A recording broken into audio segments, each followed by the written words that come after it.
Hi, and welcome to the inaugural episode of Colors of Caribou, the podcast where I interview rural artists and ask them why. Why do they choose to live and create in a place where you can get all 4 seasons in one very weird afternoon? My name is Rohan Keenan, and I'm going to be your host for the entire series. A little bit about myself.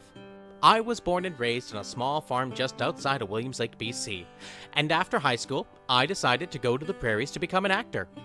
I've spent my career touring across Alberta and Saskatchewan. I've also worked in Barkerville, BC, and throughout that entire time, I've been writing, creating, dancing, singing, performing, anything I can do to get myself into the arts. One thing that has always fascinated me is why we create art, especially when looking at rural artists, because the country is not where one typically expects the arts to flourish.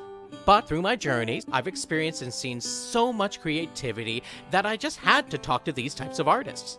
And what better way than to begin with my home, the Caribou-Chilcotin, and with an artist who has woven themselves so much into the fabric of the land. Our first guest is Sage Birchwater, an author, a storyteller, and a wordsmith who has spent countless hours seeking to tell the stories of those who live here. We talk about the call of the caribou, the difficulties one has when telling the stories of others, and the time where he briefly became a rear vice admiral. So, grab a chair, grab a drink, and let's get started. Welcome to Colors of Caribou, stories of wild creativity. Today's episode was filmed and recorded on the traditional, unceded territory of the Secwepemc peoples, specifically the Twahalcum or Williams Lake First Nations Band and the Hatsel or Soda Creek Band.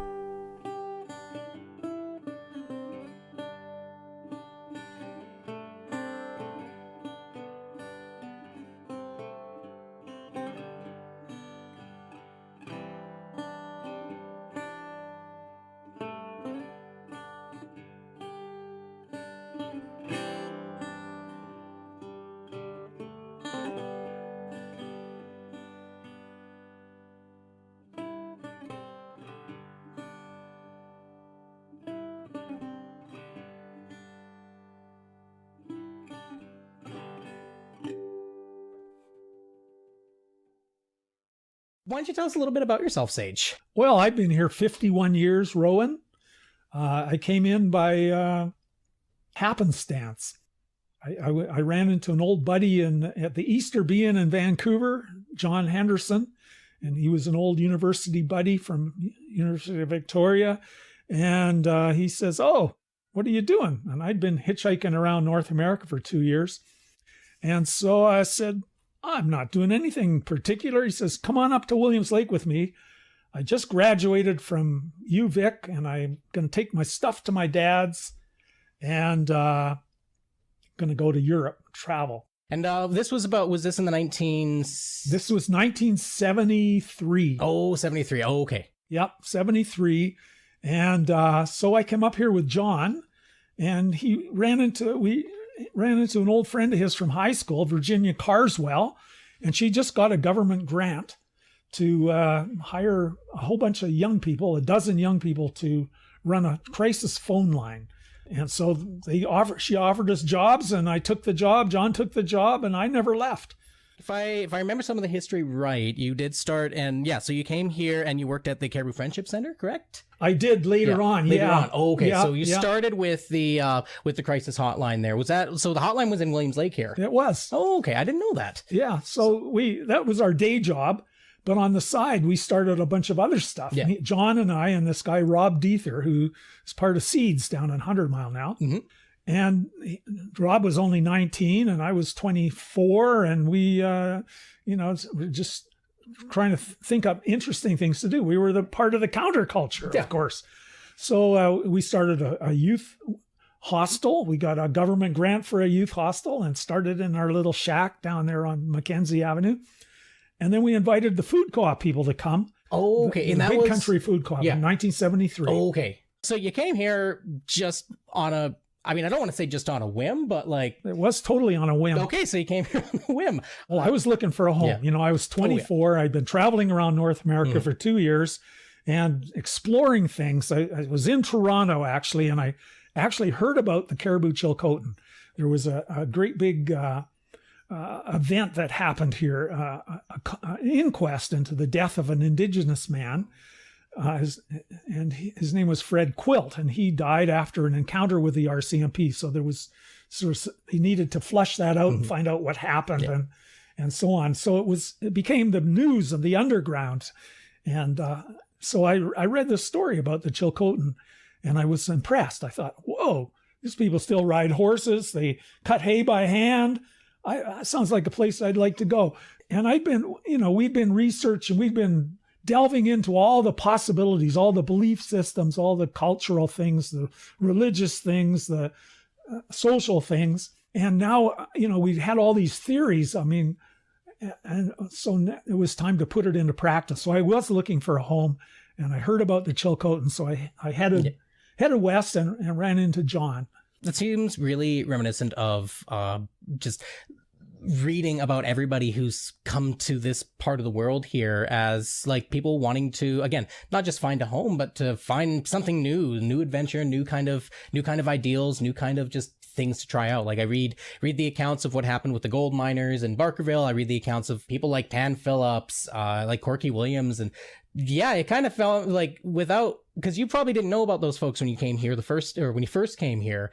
And yet kind of feels like you're kind of following those same kind of footsteps there. Yeah, well, I did meet Corky shortly after we started the food co-op, shortly after we started the hostel.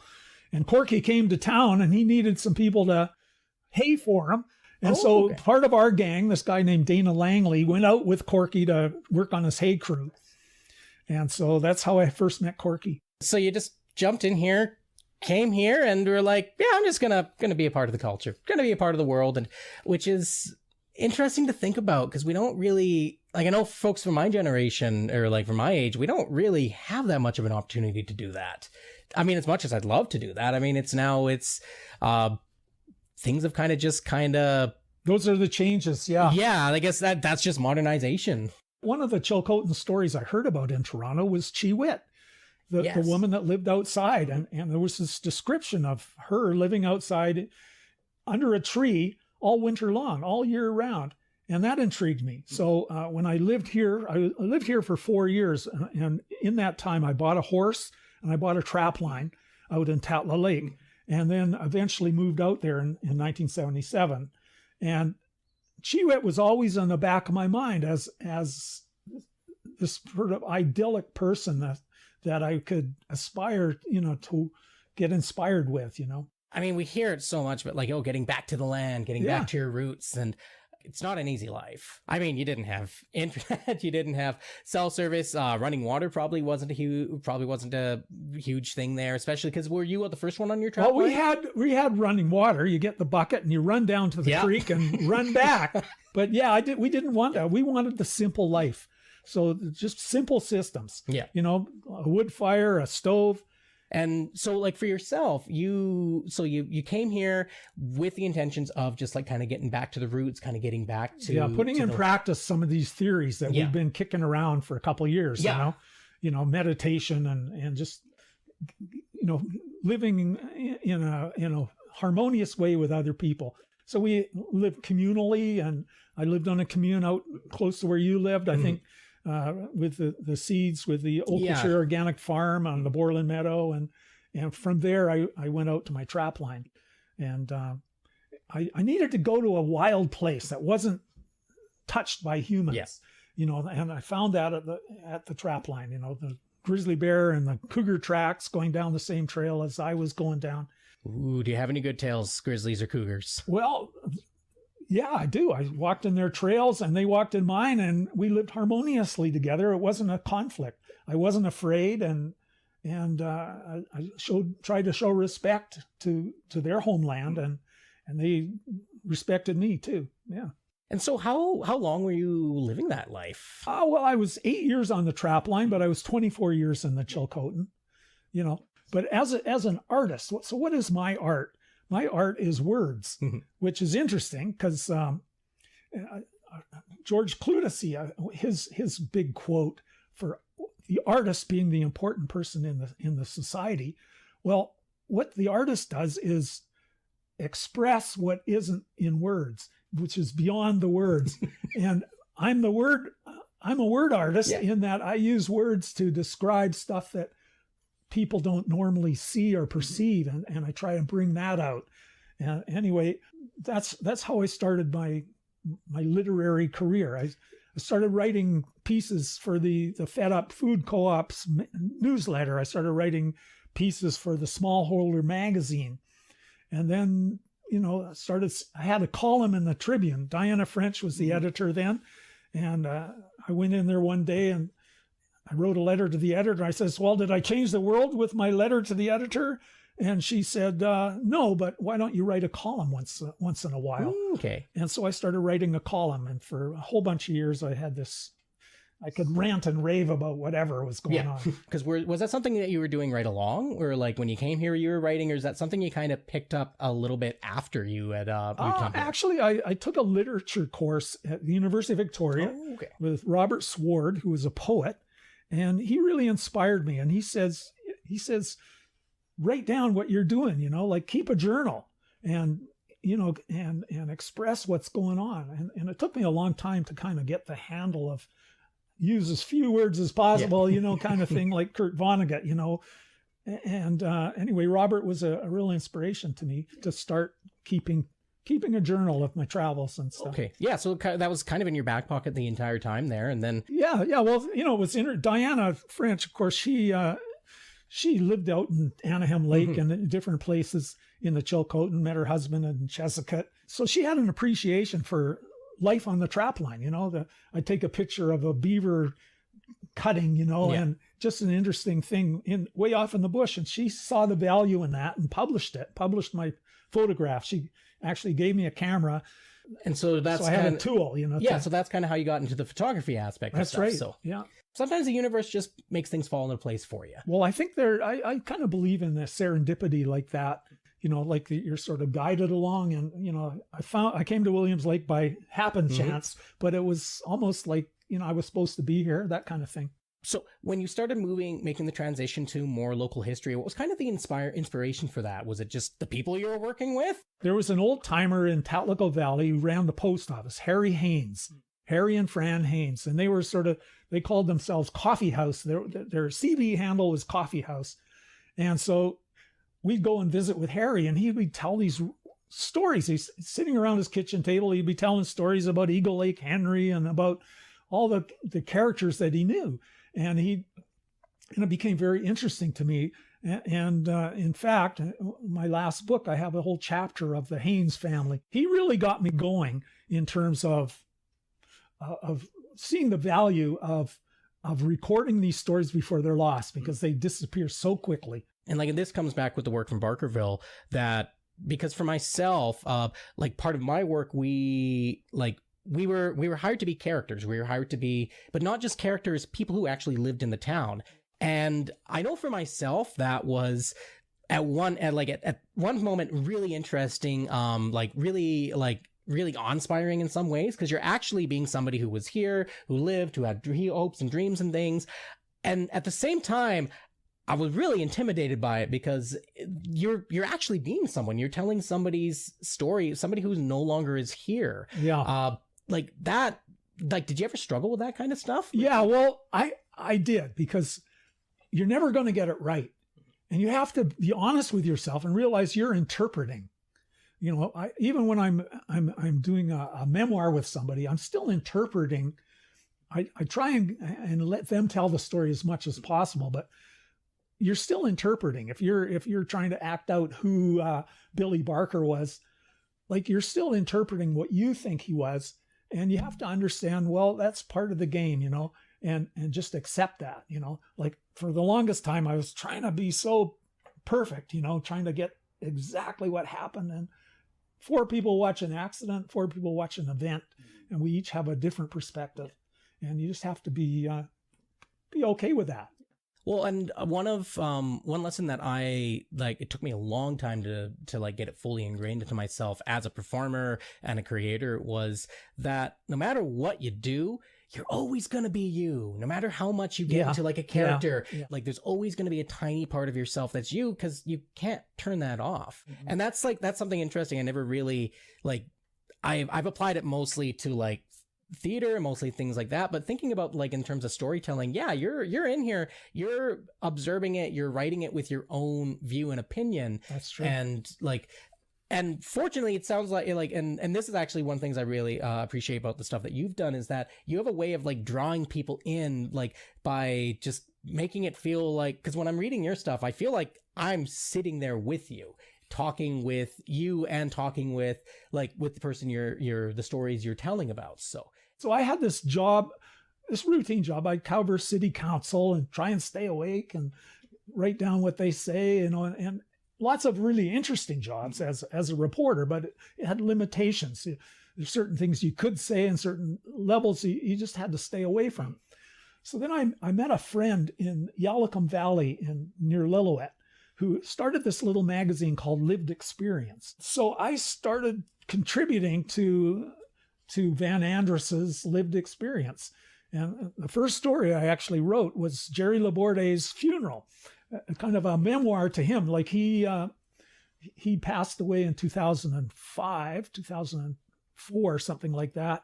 And so my first article was kind of a tribute to Jerry, because I live with him at the Borla Meadow. Oh, okay. And we were good friends, And so then the next year I did another one, but it was a different style of writing. I could let it all hang out. I could be me, and which I couldn't really do in the newspaper realm. So that was a really inspiring thing.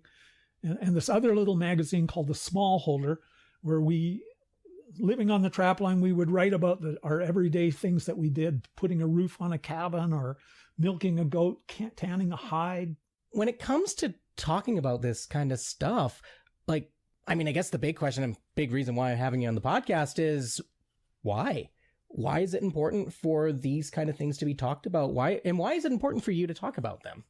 Well, you're talking about what means the most to you, your heart, your soul, and allowing that to come forward, because by doing it, you're encouraging other people to do it too. I suppose, but it's very fulfilling, very fulfilling. Like I did a lot of memoir stuff with lived experience. And I started telling about my travels around North America and living on the trap line and having a baby out in the bush, changing my name from Rick Stamford to Sage Birchwater. So there's a little adventure in all that, and there's reasons behind it. But being able to articulate it's kind of a challenge and a lot of fun. So you changed your name from Rick Stamford to Sage Birchwater. What's kind of the story behind that? What was... Okay, well, it started out on my travels. I went to Mexico. I went to this little village of Chapultepec, which is on the outside of Ensenada in Baja California. And I met this family there. Pancho Contreras had a chili and tomato farm there at 500 acres, and he hired a whole bunch of people. And he befriended me. I was living in one of the little shacks in the village. Of course, my name then was Rick Stamford, so he called me. What do you think he called me? Ricardo, of course. I was Ricardo. So, whoa, that's interesting. So I got a new identity, and all of a sudden, I was a new person. I could be me at that moment, rather than Rick Stamford with 23 years of local history, 23 years of other people telling me who Rick Stamford was and what Rick Stamford should do and what he should become and all that stuff. And all of a sudden I was Ricardo, and that's like 2000 and it was 1972 at the time. And that was a brand new me. So that was the start of it. Coming back to Williams Lake a couple years later, I lived together with Rob Deether and John Henderson, and we had a group of us running this youth hostel and just being together so we needed a bank account. And so we went into the bank to take out a group bank account. What's wrong with that? John, Rick, and Rob are going to be the signees, and two of them will sign, and everything is groovy. Well, they says, well, who are Rick, John, and Rob? And says, well, what are their positions? Well, we don't have positions. We're equal. Well, no, you got to have positions to have a group bank account. So okay, I'll be the rear vice admiral. That's my position. And Rob will be the lieutenant colonel of the cavalry, and so on. And so we wrote that down, and we were making fun of the system and joking with it, but, because it didn't reflect who we were, and it refused to. And did they accept that? Oh, they had to. Yeah, so that was the start of that. And then a few years later, I moved out to the Chilcotin, and I'm with my sweetheart, my lover, in the meadow, and she's telling me, I feel heavy. I feel too heavy. She says, I want to be light like a yarrow leaf. I says, what's a yarrow leaf? And she reached down, picked up a yarrow flower, and the leaf is just like a feather, it's just fluffy. And I says, okay, cool. I'll call you Yarrow. I'll start calling you Yarrow. Okay. And then 6 months later, she showed up at my trap line. She hitchhiked and snowshoed 100 miles from Nimble Lake down to my trap line in the mountains. And she showed up. And so she was Yarrow. And she says, well, the sage plant grows with the yarrow plant, so I'll call you Sage. And so we sort of reinvented ourselves. We reinvented the wheel and rediscovered fire. And that's what we were doing. So we reinvented ourselves too and gave ourselves new names. So I was Sage, she was Yarrow. And then 6 months later, she was pregnant and we had a baby coming. And, now we need a last name. So then we had to come up with a last name. In some ways, it feels like it's the completion of a circle. You came to the Caribou to, as you said, to find yourself, to find a home. And that's fascinating. It started with that, with being called Ricardo.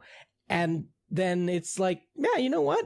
New identity. I'm cool with this. And it feels, it definitely feels like, again, that it's that almost the closing of the circle, but an opening of a new one there. So you had, and it wasn't that you were you had completely forgotten or ignored everything that had happened in your previous life. You just kind of were like, nope, well, in writing terms, you started a new chapter. Yeah. You started a new idea. I wasn't ashamed of Rick Stamford. There was no sort of stigma with that.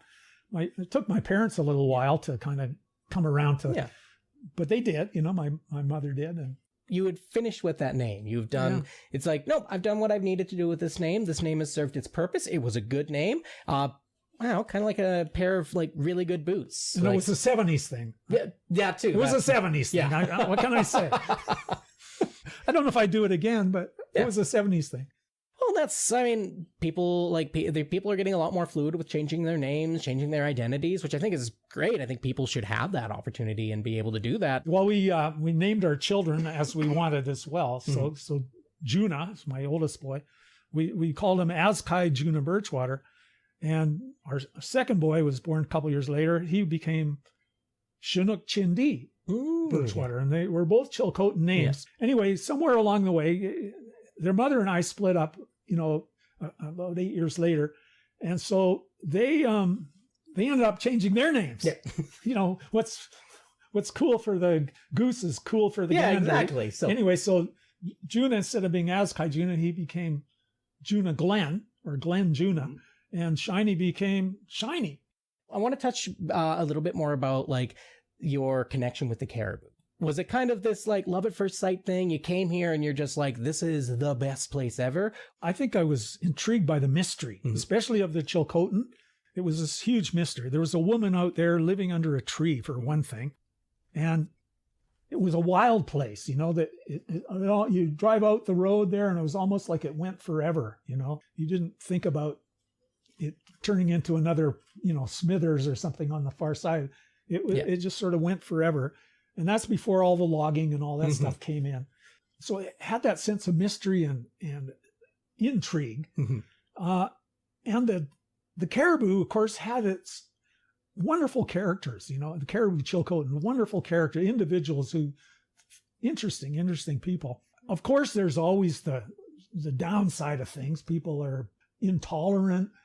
You just don't feed that, you just find your peace where you are. And the friendships here, it's one of the richest places I've ever experienced, like, if anybody reads these stories, if anybody talks to folks who like had connections with there, you realize that you kind of needed to have that kind of that relationship with people, because you were in the middle of, well, as you said, a wild place. We were. Our closest neighbors were a ranching family from the States, Walt and Pat Foster. Oh, okay. Okay. And they were as night and day different from us as you can imagine. They had all the modern conveniences. They had a modern ranch compared to everybody else in the Chilcotin. Very few were as modern and up to speed as them. And he had his own airplane, and we didn't even have a CD radio. We didn't want one. So we were dropping out. So we were so different that we could actually be friends. And you go to a social event in Tatla Lake, and there's hippies, there's trappers, there's ranchers, there's retired folks, there's nurses, school teachers. We're all from different walks of life, and we have to get along. And so we have our children, and the children are playing together. And you go to a dance, and the kids are sleeping under the chair, under the table, and we're just having fun together, but accepting each other's differences. We weren't a threat to each other. That almost feels like that's something that's like missing from today. I think is that, and because you didn't have Facebook, you didn't have social media, you didn't have people being able to people weren't able to entertain themselves as I don't want to say that they weren't able to entertain themselves. They weren't able to do it in the way that we entertain ourselves today. Because we have got a phone in my pocket. I've got access to everything that Hollywood has produced. I've got access to thousands and thousands of hours of music and audiobooks and everything like that. But if you're out in the middle of nowhere and it's like the 1970s or the 80s, and you got a guitar, and old Bern Mullen, he had a fiddle, and people would get together and they'd have parties. My mother of my kids, my former partner, she has got a great article about the hippie gatherings we used to have. How were you want to go and visit somebody, you just show up, you don't phone ahead because nobody had a phone. It's always interesting to think about how it was and how it is now. And I wonder if there's a way, do you think there's a way to kind of bridge that? Is there a way to have what would be the best of both worlds? I think there's some universal principles of friendship and getting along with people and going with that, find your friends where you can and develop your friendships and your relationships. I think it still comes back to that. And that interpersonal connection there. And no pretense. That was one of the joys of the Chilcotin, was lack of pretense. You accepted somebody for who they were. You didn't even ask where they came from. You didn't even ask what they did for a living, because a lot of people had a lot of privacy around that sort of thing, and they just wanted to be accepted for who they were at the moment. And there's something to be said for that. Yeah. Well, and there are probably lots of folks just like yourself who are I'm coming up to this region because I want to find a home. I want to find a new identity. I want to be a different person. Yeah. Or I want to be the person who I don't know if it's the person I want to be. I just want to try it out, kind of thing. So yeah, I definitely feel that it is almost something that is missing nowadays. Well, it is. And it's a different world, Like when we went out there, Bern Mullen and Annie Nicholson were old timers who came out in the 30s during the Depression, and they were homesteading and starting ranching and trapping, and they did things the old way. They cut their hay with an old tractor dragging a mower, and then she had her Toyota car pulling the dump rake, and she reached out the handle and trigger it, and did things the old way. We worked for them one summer, but they had the knowledge,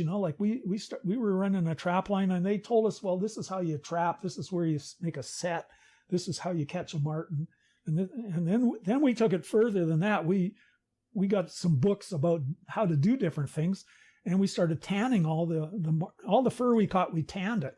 And Christine would sew it. She made hats and vests and things like that. And so that was our way of life, to take it and then take it a little further. Well, and I think that's probably I think that's a really important reason why folks like yourself who are continuing telling these stories, who talk about this kind of stuff, why it's important to connect with a more modern audience. Personally, I think it's important that that way of life doesn't necessarily get forgotten. And it sounds like that's something that you value yourself too with the work. And like, would you say that's something you think is important for your own storytelling and for your own works? Well, sure.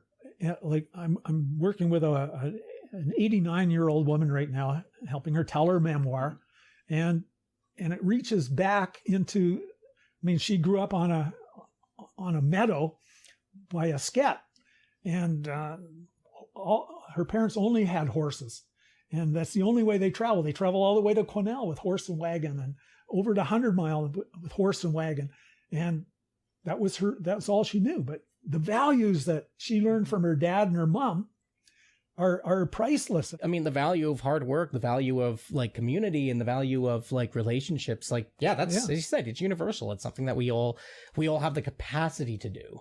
Yeah. Whether or not we're doing that, I mean, it's always easy to have that kind of like, oh, we're so far away, we're so away from that. But I kind of almost think in some ways, being in a smaller community like the Caribou, like the Chilcotin, we still kind of touch upon that a little bit here or there. We see that with the fires. We see that with people coming together, with floods, with all that kind of stuff. I mean, yeah, it'd be great to have more of it, but I guess it's probably not as lost as people want to believe that it is. Sometimes. Well, it's really refreshing to have the Arts on the Fly back for 2 years in a row now. And the music, it's different though. You know, we have to live in the times we're in. Yeah. I mean, we're in a time of climate change. Call it what you want, you know, and so we have a different perspective now that we have to embrace and have to be prepared for. So, but underneath it all is the humanity, you know, of who we are and what should we be doing now, you know, talking about that spiritual thing. Yeah. What should we be doing? What's the most relevant and important thing for us to do? For me, it's communicating, you know. Yeah, as a writer, it's you need to have that communication there. So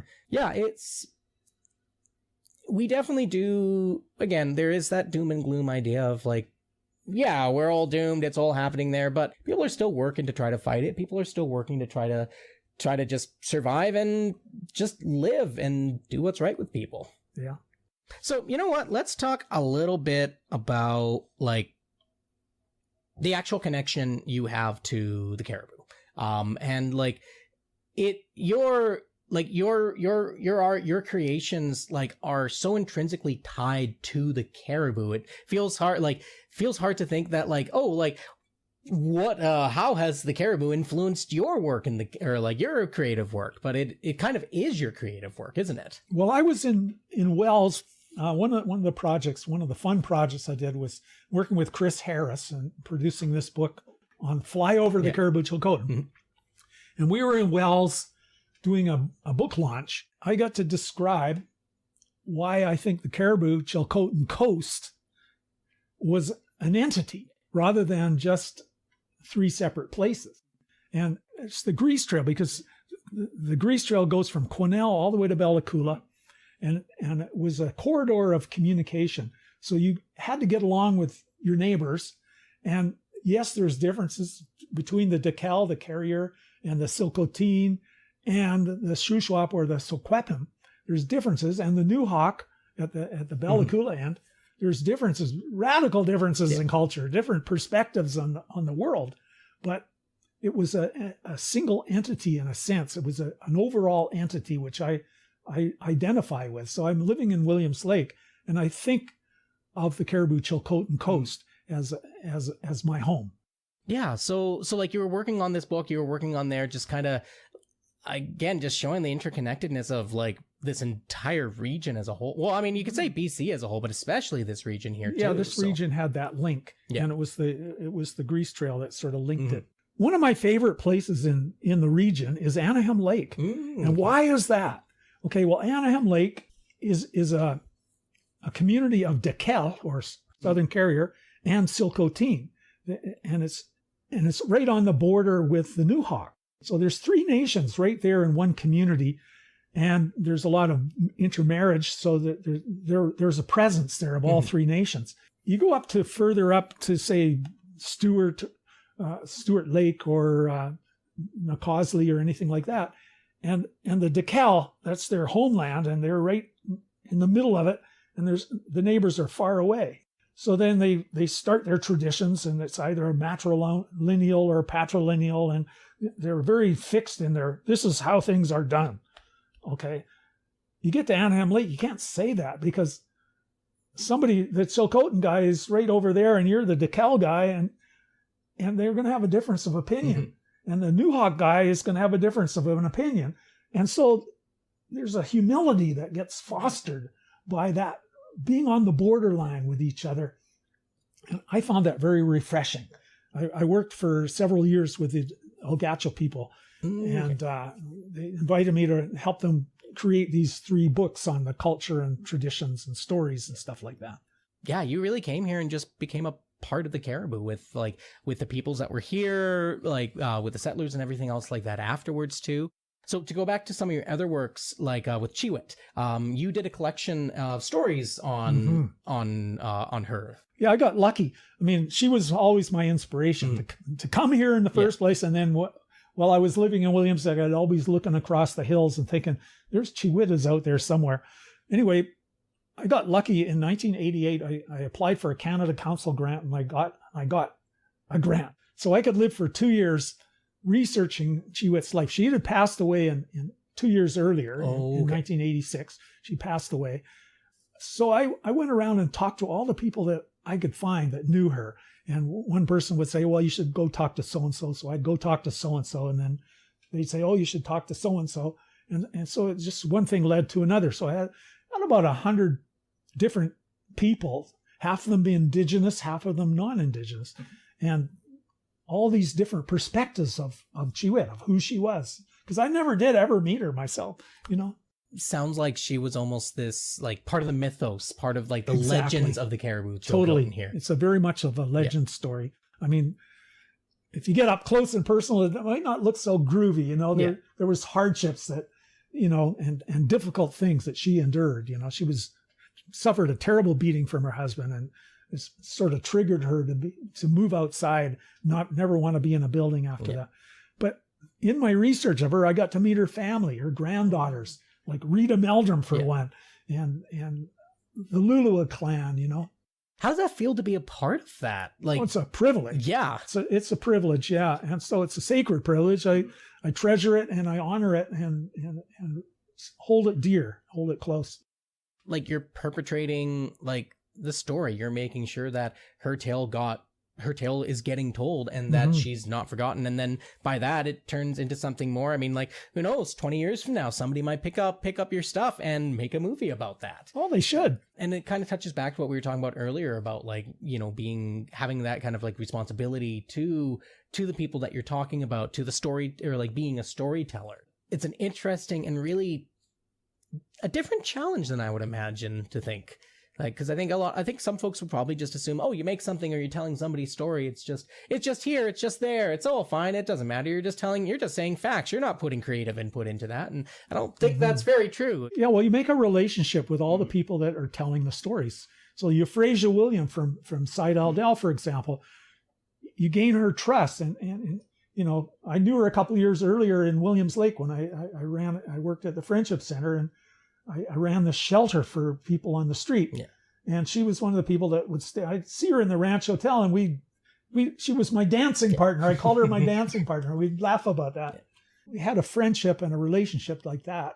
And so when I was working on Chiwita, quite a few years later, she told me these wonderful stories, firsthand experience, and how her life was like growing up, so you go outside of the focus of your story, and shared these photographs with me. So we got to honor Euphrasia, who she was as a person, with each of those things. It's a community project. Well, and I mean, that kind of feels like it's kind of a basic human need. People want their story to be told. They really do. And it's important because, I mean, we want to be seen, we want to be heard, and we want to be acknowledged. And that was always something that it was something I picked up in Barkerville, was this idea of how important the individual story are. And we live in a time where we actually can record most people's stories. Like if you go back, you can read like Homer's Odyssey and the Iliad, you could read Shakespeare and all of this kind of stuff. And like, or you could read the history books, and they're about like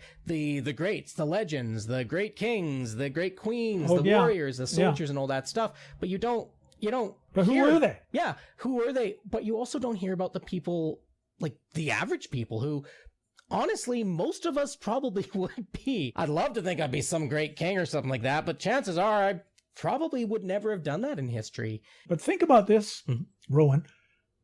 Who is Donald Trump? Who is Donald Trump? Depends who you ask, right? Yeah.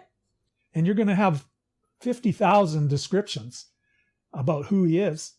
But who is he? And I mean, that's sort of where it takes us. As what's the truth about Donald Trump? And what's the truth about anybody? Well, which again kind of comes back to like who the storyteller is. Because like, again, as you said, we're putting a little bit of ourselves into that. You're still looking at that through your lens and it's my value system. Yeah, exactly. Yeah. That idea of like, you're able to tell these stories, you're able to communicate these stories with other people, and like making sure that they're being told as, well, hopefully as truthfully as possible, but as like, maybe truthful isn't the right word. Maybe honest is a little bit better, because I feel there's a little bit more stigma towards like truth and justice and da-da-da. Yeah. Whereas honest is like, you can have like an actual attempt. You can be like, I have an honest attempt at that. So I had a buddy out there, lived at Eagle Lake. His name was Lloyd Williams, and he was a painter and a mountain climber. Okay, so Lloyd started getting into, he had a really unique style of painting, and he had thick, the paint would be thick and it would be great big chunks, and he would paint mountains, right? Well, he started to paint portraits of people. And it seemed to me like there was half a dozen portraits that he did. The portraits of so-and-so almost looked more like Lloyd than they looked like the person he was trying to depict. And I just noticed that, and I think that's the challenge, when you're telling a story, to get yourself as far away from as you can and allow them to express who they are. Can't agree with you more for that. So there's 3 questions that I'm planning to ask everybody who comes on the podcast here. So the first question, if you could spend a week with anyone in the world, past or present, who would it be and why? Oh, gee. Oh boy, that's a good question. I could say my late wife, Katerina. It was a relationship that took us a long time to find, but we had an intimacy and a love and a respect that endures to this day. She's been gone 2 years, but it still endures. That's a good answer. Okay, it's a really good answer. So. All right. Second question, number 2. What is your favorite compliment that you've ever been given? Somebody respects what you've done and appreciates the value and the effort that you've made and the quality that you brought forward. Yeah. The last question, what is the best advice that someone has ever given you? Or what advice do you wish somebody had given you? Okay. When I moved to the Chilcotin, I went to a workshop with Gwen Ferris Ringwood, who was the playwright and the mother of Sophia Schneider. And she knew I was moving off to the bush. And she said, keep a record. Keep a record. Yeah. I like that. It's a good one. So I've done that. Before we fully sign off, are there any projects you're currently working on? I see you've got a shirt for a local dirt. Yeah, this is a little magazine that my friend Lisa Bland is publishing and is the owner of, and she's trying to connect with the food security in the Caribou-Chilcotin. And you're playing a part in that too? She asked me to do 3 articles. I ended up doing 7. Oh, perfect. So that's how it goes sometimes. Yeah. Perfect. And any other works that you're working on? Well, this memoir with Cecilia de Rose is very exciting. Cecilia has a wonderful story. I've known her for 50 years. I knew her family back when I first came here in 73, 74. And so we're working on her memoir, and it's a beautiful story to tell. Excellent. That sounds absolutely wonderful. thank you so much, Sage, for taking the time to have a lovely little chat with me today. Yeah, well, thanks, Rohan. Yeah, and thanks to the audience, to everybody showing up, and we'll talk with you next time. I have no idea if this is going to be part of the intro or outro. I don't know. I'm making this stuff up as I'm going along. All right. Hi, folks. I just wanted to thank you for listening to this episode of Colors of Caribou. I'm so glad that I've been given this opportunity by the TELUS STORYHIVE program. I couldn't have done it without their support. Hope to see you all in the next episode as I talk with more artists and they share more stories with us. We'll see you then.